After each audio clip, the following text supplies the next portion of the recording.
Halo semuanya, selamat datang di channel yang tidak layak untuk dihina ini. Sebelum kita mulai, atur posisi santainya, bakar rokoknya, seruput kopinya, dan mari kita berhayal.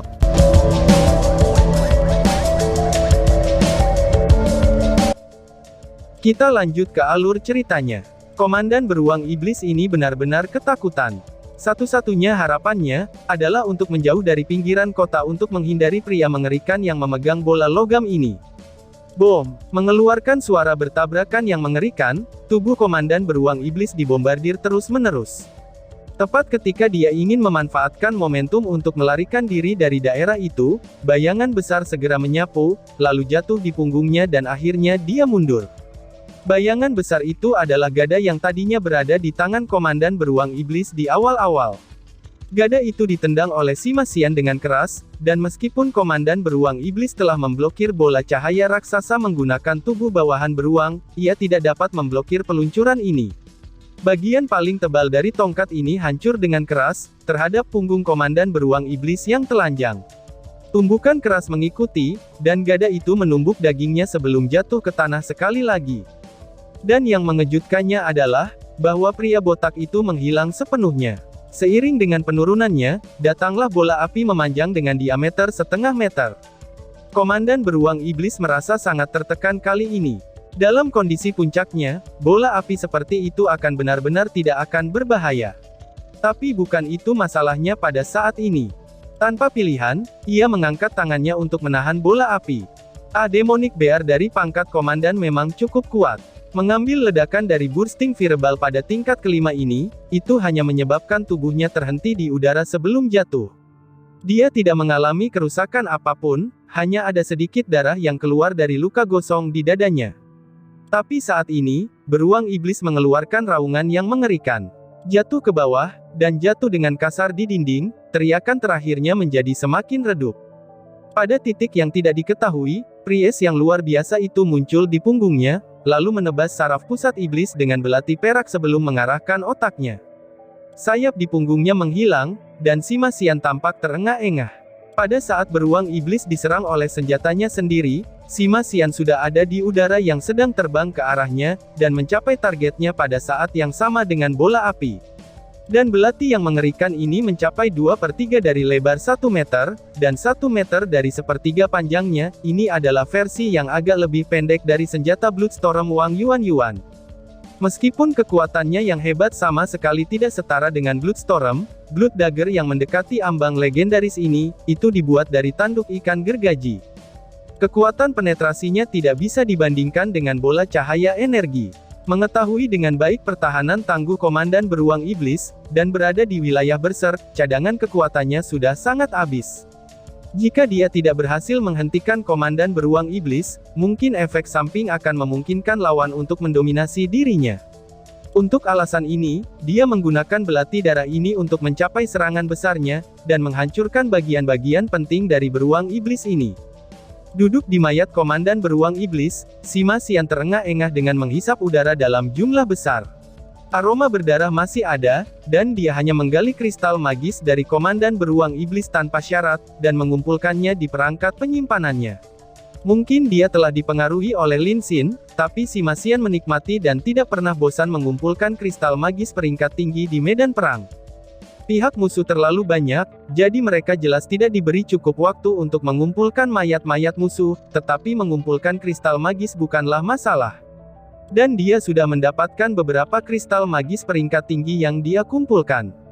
Perang suci menimbulkan kerusakan parah pada manusia, tetapi dengan cara yang sama, peluang yang datang bersama dengan bahaya berlipat ganda.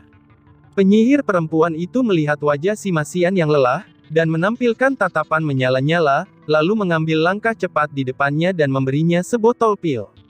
Simasian mengambil botol pil ini, dan mengeluarkan beberapa dari mereka untuk menelannya sekaligus, namun sayangnya, dia mengeluh. Musuh itu sangat kuat, hanya sedikit lagi, dan aku tidak akan mengalahkannya, ucap si botak. Penyihir perempuan itu tampak malu di wajahnya sebelum membalas. Maaf, aku tidak bisa membantumu sama sekali, balas si penyihir. Simasian mengangkat kepalanya, dan menunjukkan senyumnya kepada penyihir wanita cantik itu. Jangan khawatir, iblis ini berada di tingkat ke-8. Kekuatan sihir kamu tidak cukup, tidak ada yang dapat kamu lakukan untuk itu, ucap si botak untuk menghibur.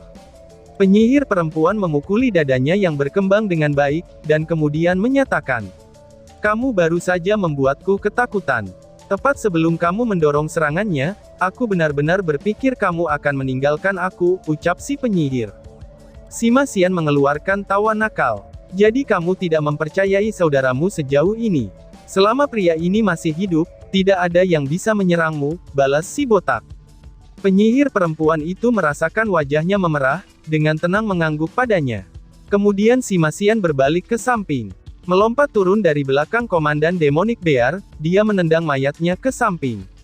Ini adalah mayat iblis dari tingkat ke-8, yang akan mengambil harga yang sangat tinggi. Menendang keluar kota, itu akan benar-benar menjadi sia-sia. Sedikit di depan, dia mengambil tongkat besar yang berkilau dalam cahaya keemasan gelap dan mengambilnya. Pada saat orang ini menghantam bagian belakang Komandan Beruang Iblis, dia dengan jelas melihat bahwa ketika tongkatnya berkilau dalam cahaya keemasan, kekuatan ganas keluar dari dalamnya. Namun, benda ini terlalu besar. Meskipun Sima Xian tinggi, pegangan tongkat itu tidak mungkin baginya untuk dikendalikan. Alasan mengapa dia tidak menggunakan alat penyimpanannya untuk mengambil jenazah Demonic Bear adalah, agar itu untuk tetap menyimpannya. Setelah kembali, dia akan mencari pengrajin untuk mengubahnya, dan membuatnya agar bisa digunakan untuknya. Setelah terbiasa dengan bola cahaya energi, ia menumbuhkan kesukaannya pada senjata berat. Ketika kekuatan besar yang datang untuk membantu telah tiba, pihak Sima Xian sudah menyingkirkan Komandan Demonic Bear ini dari tingkat ke-8, dengan semua pejuang di sekitarnya sebagai saksi. Melihat betapa lelahnya dia, tentu saja ada orang lain yang mengambil alih wilayahnya. Sima Xian tidak berusaha untuk terus bertempur, dan dengan cepat mundur ke belakang, menemukan sudut untuk duduk, di mana dia bernapas dengan tidak sabar. Meskipun pertempuran sebelumnya mendebarkan, dan itu ternyata sangat menyenangkan di matanya. Mengalahkan beruang iblis dengan level seperti itu membuatnya mendapatkan harta yang besar, yang tidak diragukan lagi akan memungkinkannya untuk meningkatkan kekuatannya secara luar biasa. Penyihir perempuan itu duduk di sampingnya, dan memberinya air minum. Sima Xian dengan tidak sopan mengosongkan air minum itu sepenuhnya. Betapa memuaskan. Tapi bagaimana mungkin air ini mengandung aroma yang begitu manis? Itu hampir membuatku bersin, ucap si botak. Penyihir perempuan dengan sedih memelototinya. Air ini digunakan secara pribadi oleh wanita ini. Ada apa dengan aroma aku yang harum? Apakah kamu pikir aku seorang barbar bau seperti kamu? Balas si penyihir. Sima Xian tertawa sebagai tanggapan, lalu menggaruk-garuk kepalanya. Itu tidak akan terjadi. Bagaimanapun juga, kamu seorang gadis, jangan bagikan minuman kamu sendiri seperti itu lagi lain kali, ucap si botak. Penyihir perempuan itu mendengus padanya. Ada apa denganku jika menjadi seorang gadis? Dalam situasi saat ini, tidak ada yang mengatakan apakah kita bisa tetap hidup besok. Setiap hari dipenuhi dengan pembantaian yang tak terhitung jumlahnya. Apakah kamu tidak melihat betapa rapuhnya kehidupan kita? Apakah kamu berani menerimanya, jika gadis ini berani tidur dengan kamu di sini?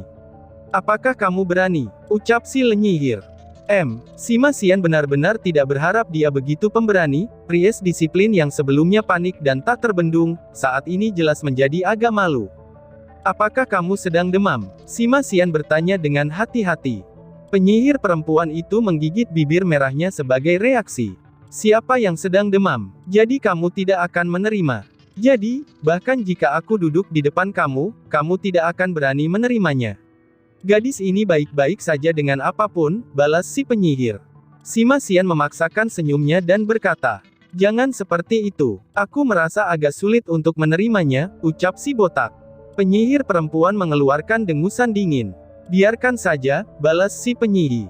Setelah mengatakan ini, dia duduk di sisi lain. Sebenarnya, hanya dia yang tahu ini, tapi jantungnya berdetak kencang. Dalam perang suci ini, siapa yang tahu berapa lama lagi mereka bisa bertahan hidup? Mungkin mereka akan mati pada detik berikutnya. Penyihir perempuan ini tahu dengan jelas, berapa kali Sima Xian menyelamatkan hidupnya. Setiap kali sosoknya yang tinggi berdiri di depannya, dia selalu melindunginya dan menghentikan serangan musuh. Pada saat dia menyingkirkan beruang iblis itu, penyihir perempuan itu merasakan pertahanan terakhirnya diatasi. Dia tidak tahu, apakah yang dia rasakan untuknya adalah cinta atau apa, tetapi pikirannya terhadapnya agak panik, bahkan bersedia memberikan hal yang paling berharga kepadanya. Setidaknya dengan cara ini, bahkan jika dia meninggal di jalur gunung selatan ini, hidupnya tidak akan hidup sia-sia. Maaf gadis, aku sudah punya pacar, ucap si botak. Sima Xian mencoba menjelaskan. Dia bisa mengatakan, bahwa gadis ini jelas jauh dari tidak terganggu dalam situasi ini. Aku tahu itu. Bukankah itu tentang bunga putih kecil itu? Kamu melihat beberapa kali setiap hari pada surat-surat yang ia tulis kepada kamu. Siapa di antara orang-orang yang tahu kalau kamu tidak tahu? Meski begitu, gadis ini tidak keberatan, balas si penyihir. Penyihir perempuan itu tiba-tiba menoleh, dan menatap dengan tatapan yang sangat tajam pada Sima Xian. Sima Xian menggelengkan kepalanya. Tidak akan. Aku ini seorang pria yang setia, ucap si botak. Biarlah. Kamu pikir aku benar-benar menyayangimu, balas si penyihir. Penyihir perempuan itu tiba-tiba berdiri, lalu menamparkan Sima Xian. Sima Xian tampak kosong karena ditampar olehnya. Tepat ketika air mata berkilau jatuh dari mata penyihir perempuan, dia tiba-tiba menyadari, bahwa raut wajah pries botak ini tiba-tiba berubah, dan tiba-tiba mendorongnya ke bawah dengan tekanan seperti gunung. Bukankah ini terlalu berlebihan, ucap si botak. Tekanan yang sangat besar yang menekan penyihir perempuan itu, menyebabkan dia tidak bisa bernapas dan mengeluarkan aroma manis dan kuat. Itu adalah darah yang mengalir dari sudut tubuh Sima Xian, dan menetes di wajah gadis ini. Sima Xian tiba-tiba berguling ke samping dan membawanya ke sudut. Penyihir perempuan itu kemudian melihatnya, bahwa di punggung Sima Xian ada luka besar telah muncul. Dan di tempat di mana Sima Xian jatuh sebelumnya, sesosok tak terlihat dipukul oleh bilah-bilah tajam dari kekuatan dari aliansi Dark Invisible Demon, setidaknya pada tingkat ke-6 budidaya. Bagaimana keadaanmu? Jangan menakuti aku seperti itu, ucap penyihir perempuan itu sambil memegang kepala Sima Xian, dan memandangi bibirnya yang diwarnai darah. Untuk sesaat, dia tidak tahu harus berbuat apa. Bukan apa-apa, aku tidak akan mati karena ini. Senjata sialan itu memiliki beberapa efek penetrasi. Kebetulan aku terhindar dari serangan vital, jawab Sima Xian sambil terengah-engah, dan menelan beberapa pil lagi. Cahaya keemasan muncul tepat waktu, dan jatuh di tubuh Sima Xian. Siapa yang tahu, pries kuat mana yang memperhatikan situasi ini, dan memberinya penyembuhan yang sangat efektif. Penyihir perempuan menggigit bibirnya saat dia melihat laki-laki botak ini. Setelah beberapa saat, dia tiba-tiba meraih leher Sima Xian, dan menciumnya dengan ganas. Tindakan ini benar-benar terlalu mendadak, ditambah lagi dengan kondisi tubuh Sima Xian yang lemah, dan sama sekali tidak ada cara untuk menghindari ciuman seperti itu. Pada saat ini, pikiran Sima Xian mulai berpikir, bagaimana caranya aku akan menjelaskan ini kepada bunga putih kecil aku. Pikir si botak. Ciuman ini datang dengan cepat, dan juga berakhir dengan cepat. Penyihir perempuan itu dengan tiba-tiba mengangkat kepalanya dengan penuh agresivitas. Aku tidak peduli dengan bunga putih kecil apapun. Aku sudah siap, dan tidak akan menerima penolakan apapun, ucap si penyihir. Tapi hatiku sudah diambil orang lain, balas Sima Xian yang mengucapkan isi hatinya. Penyihir perempuan itu mendengus dengan jijik. Yang aku inginkan hanyalah tubuhmu. Aku tidak menuntut hati kamu, balas si penyihir. Aku, gumam si botak. Sima Xian hanya menutup mulutnya, karena dia tidak tahu harus berkata apa. Nyali gadis ini hingga sedemikian rupa, sehingga pria pun tidak akan bisa membandingkannya. Pada kenyataannya, penampilan luar si Notak terlihat galak, tetapi di dalamnya sangat lembut. Dia bisa merasakan beberapa pemikiran di jantung penyihir perempuan ini. Di belakang penampilan pemberaninya, itu benar-benar menyembunyikan guncangan hebat dan ketakutan akan perang. Dia hanya sungguh-sungguh mencari seseorang untuk diandalkan. Ini mengacaukan peperangan. Perang yang kacau, ucap si botak. Melihat ekspresi Sima Xian, penyihir perempuan itu perlahan-lahan menjadi tenang, bersandar padanya, dan menggumamkan beberapa kata. Maafkan aku, ucap si penyihir. Sima Xian mengangkat tangannya, dan memeluk bahunya. Bukan apa-apa, kamulah yang lebih buruk dari itu. Masa lalu adalah masa lalu, balas si botak. Menyadari bahwa matanya agak lembab, dia tiba-tiba menoleh dan menatapnya. Jika bunga putih kecilmu tidak menginginkanmu, bagaimana kalau aku yang menikahimu? Aku serius. Setidaknya kamu adalah pria yang kuat, ucap si penyihir. Sima Xian tetap diam, dan tangannya mengeluarkan flash. Beberapa perkamen surat muncul di tangannya, dan segera, matanya menjadi lembab. Penyihir perempuan ini tidak berbicara lebih jauh lagi. Ketika dia melihat Sima Xian menatap erat-erat pada perkamen surat ini, dia mengerti bahwa dia tidak akan pernah bisa mendapatkan hati pria ini. Sima Xian dengan hati-hati membuka perkamen surat itu satu demi satu. Mereka berjumlah 4 perkamen surat, masing-masing terpelihara dengan sangat baik tanpa kerusakan di atasnya. Pada yang pertama ditulis, "Bajingan, kamu tahu betul bahwa aku tidak mau kamu memanggil aku bunga putih kecil, jadi mengapa kamu terus melakukan ini? Aku membencimu, dan membenci wajah botak anehmu. Tetapi jika kamu mati di garis depan, aku akan membencimu selamanya. Kamu harus kembali kepada aku hidup-hidup, tidak peduli berapa lama, dan juga, kirimi aku surat. Jika surat kamu berikutnya tidak sampai dalam 3 bulan ke depan, gadis ini akan segera menikah, bahkan tidak membiarkan kamu mati dengan tenang," kata si Feng Ling'er dalam suratnya. Sima Xian masih ingat dengan jelas, perasaan campur aduk yang melonjak di hatinya pada saat ia membuka surat pertama. Dia memberi aku balasan, dan menyuruh aku kembali hidup-hidup.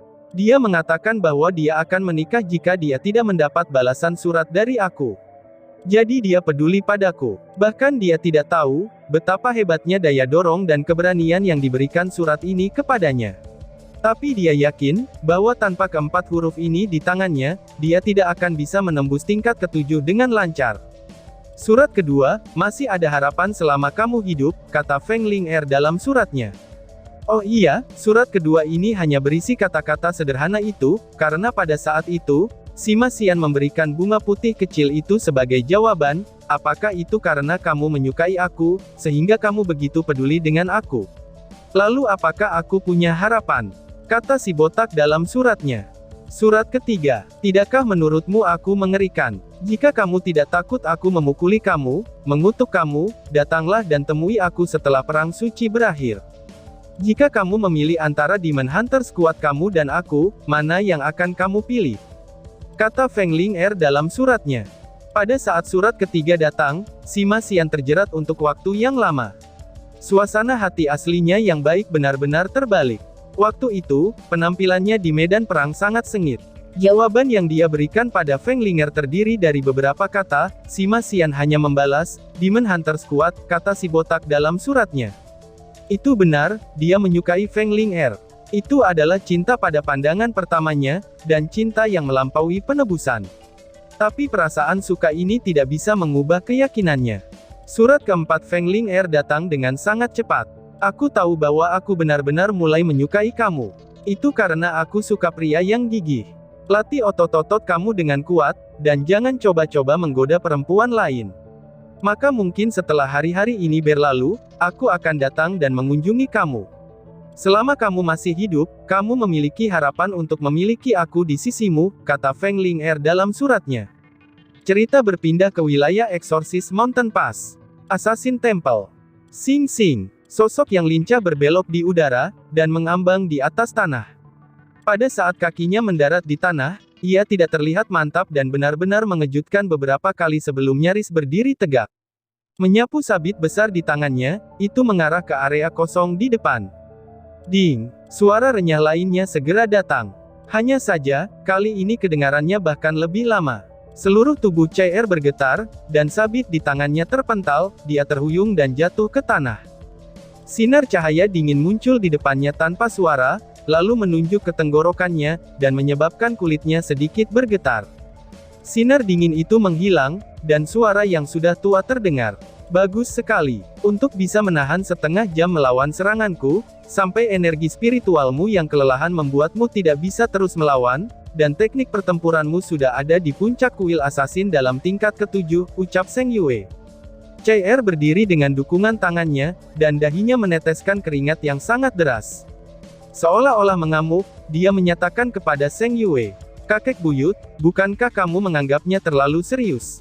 "Aku sangat lelah," ucap CR. Setelah ini, dia pergi untuk mengambil sabit besarnya Tang jatuh ke samping.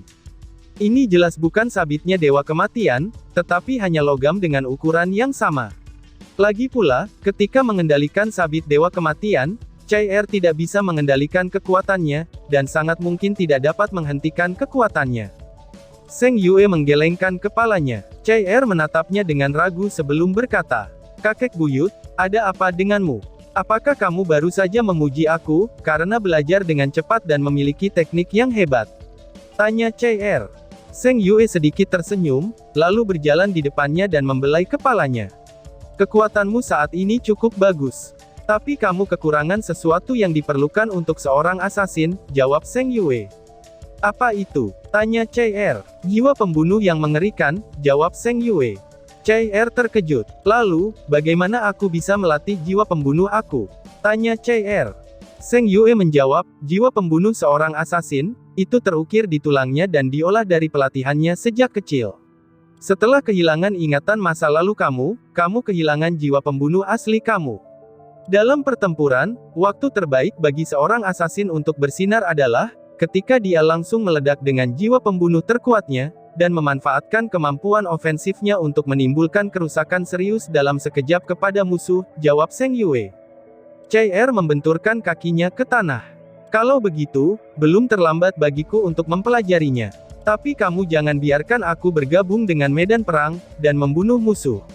Bagaimana mungkin aku bisa melatih naluri pembunuh aku di medan perang?" ucap Chai. Di benak Zheng Yue, segera muncul pikiran yang bertentangan. Sambil menghela nafas, dia menjawab, "Aku tidak punya pilihan lain. Awalnya, ketika kamu masih sangat muda, aku telah mengirim kamu untuk berlatih di depan belati samsara. Waktu itu aku sangat galak dan bertekad bulat, terlepas dari semua permohonan oleh orang tuamu. Tetapi seiring berjalannya waktu, meskipun kamu telah kehilangan semangat membunuh kamu dengan kehilangan ingatan kamu datang untuk mendapatkan kembali kepolosan masa kecil kamu, dan kenangan bahagia kamu. Kakek buyut kamu benar-benar tidak tega melihat kamu kembali ke diri kamu yang dulu. Akan sangat bagus jika kita tidak berperang. Aku hanya berharap, kamu bisa bahagia selamanya seperti ini," jawab Zheng Yue. Chai membuka matanya lebar-lebar. "Tapi bukankah kamu mengatakan, bahwa aku adalah putri Sein Samsara? Kalau begitu, siapa yang harus menanggung misi yang datang ini? Dan aku harus melindungi Hao Shen. Dalam 1 tahun, dia tidak berpikir untuk mengunjungi aku. Sangat keterlaluan," ucap Chai. Zheng Yue mengungkapkan senyum tipis sebelum berkata, "Gadis bodoh, kamu tidak mungkin menyalahkan ini padanya. Anak ini, Hao Shen, dia memikul beban yang jauh lebih besar dari kamu. Dan tekanan di pundaknya jauh lebih besar dari kamu. Jika kamu menginginkan kesejahteraannya, kamu harus menjadi istri yang baik di masa depan baginya. Aku percaya, bahwa selama kamu berdua diberikan waktu yang cukup, dan diberikan bakat kamu kembali, kamu pasti akan memerintahkan serangan balik terhadap iblis akan terlalu lama," jawab Zheng Yue. Mata Chai menjadi hitam pekat. Tahun ini, dia mencoba mengingat-ingat berapa kali, tetapi sangat sulit untuk mendapatkan kembali ingatannya. Tetapi segalanya berubah bertentangan dengan keinginannya, tidak peduli seberapa keras dia berusaha, tidak ada yang dihasilkannya. Sampai-sampai, dia bahkan tidak berhasil menemukan jejak ingatannya yang hilang. The Exorcist Mountain Pass adalah rumahnya, dan setelah kembali ke sini, perasaan ragu-ragu terhadap orang tua dan kakeknya berangsur-angsur menghilang. Sebenarnya, tinggal di sini mungkin adalah pilihan terbaik baginya. Kecuali karena tidak dapat bertemu dengan Long Hao Shen, tahun terakhir ini penuh kenangan indah baginya. Tidak hanya dia sepenuhnya memulihkan kekuatan masa lalunya, dan kultivasinya membuat kemajuan luar biasa, energi spiritual internalnya sudah melampaui 20.000 unit, membuat kemajuan cepat menuju tingkat ke-8. "Kakek buyut, mari kita lakukan sekali lagi. Bahkan jika jiwa lembunuh tidak cukup, memiliki kekuatan yang cukup akan mencapai hasil yang sama, dan juga, masalah jiwa pembunuh dapat diatasi melalui sabit Dewa Kematianku. Setiap kali aku menggunakannya, aku merasa menjadi orang lain dari sesuatu yang lain, dan semua ketakutan aku secara alami akan hilang," ucap Chai. Zheng Yue dengan tenang menggelengkan kepalanya. "Jangan terburu-buru. Pulihkan energi spiritual kamu terlebih dahulu. Chai, beberapa saat kemudian, aku khawatir kamu benar-benar harus melangkah di medan perang, meskipun kakek buyut kamu akan tetap berada di sisi kamu. Apakah kamu mau? Jika kamu tidak mau, kakek buyut tidak akan memaksa kamu. Tetapi jika kamu ingin membantu Long Hao Shen di masa depan, itulah satu-satunya pilihan yang tersisa bagi kamu hingga tiba saat itu, tanya Zheng Yue. Chai Er menjawab tanpa ragu. Kakek buyut, aku bersedia. Aku ingin membantunya, jawab Chai Er. Zheng Yue menepuk pundaknya sekali lagi dengan penuh kasih sayang dan kelembutan. Dia masih terjerat dalam berbagai emosi, seolah-olah perilaku Chai Er yang sangat dingin dan acuh tak acuh terhadapnya, bahkan lebih sulit untuk ditanggung. Cerita berpindah ke kuil kesatria, wilayah gunung yang menentang naga. Dengan kilatan cahaya keemasan, Long Hao Shen melangkah keluar, dan cahaya ilusi di sekitarnya menghilang sepenuhnya. Akhirnya, dia kembali ke dunia nyata sekali lagi. Akhirnya keluar dari gua ilusi, bahkan dia tidak tahu berapa banyak waktu yang berlalu secara total sejak saat dia memasuki gua ilusi. Tetapi setelah kembali ke dunia nyata, dia memiliki semacam perasaan baru, dan seolah-olah dia baru saja dilahirkan kembali di bawah lembaran baru. Esensi cahaya lembut berdenyut riang di sekitarnya. Perubahan pada Long Hao Shen memang bagus. Dia tumbuh jauh lebih tinggi, dan bahunya lebih lebar. Tapi dia tidak berubah menjadi sangat kuat, dan masih memberikan perasaan yang sangat lembut dan harmonis. Baik itu wajahnya atau garis-garis yang dilacak oleh otot-ototnya, keduanya tampaknya dilahirkan dari surga. Dan tiba-tiba saja bersambung. Sekian dan terima kasih banyak.